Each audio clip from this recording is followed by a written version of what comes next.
রবিবারের বিকেলের ক্লাসের কিছু মুহূর্ত চলো তোমাদের সাথে আজকে শেয়ার করা যাক। তা রবিবার বিকেলে আমার নাচের ক্লাস করানো থাকে হবিবপুর হরিবাবুর আমবাগানে দুপুর 3:30 থেকে। তো সেই মতো আমি তৈরি হয়ে নিয়েছিলাম। আর আমাকে জানি ওই ড্রেসটা পরে কেমন লাগছে। তৈরি হয়ে বেরিয়ে পড়েছিলাম আমার গন্তব্যস্থলে যাওয়ার জন্য। তো টোটো ধরে রাস্তার পরিবেশ সুন্দর দেখতে দেখতে আমি পৌঁছে গেছিলাম আমার গন্তব্যস্থলে। তো পৌঁছে অনেকটা হেঁটে যেতে হয়। তো হাঁটতে হাঁটতে দেখি ওরা মাঠের মধ্যে খেলছে।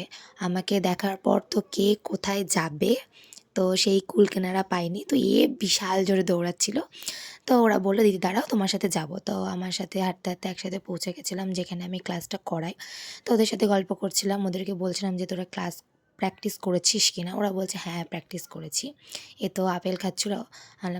তারপর পৌঁছে ওদের ক্লাস শুরু করে দিয়ে ওদের মান্ডি জ্যাম করাচ্ছিলাম। প্রত্যেকদিন সবই করানো হয়, তো ক্লাসের মধ্যে ক্লিপ নেওয়া সম্ভব না যেহেতু ফোনে গান বাজাচ্ছিলাম।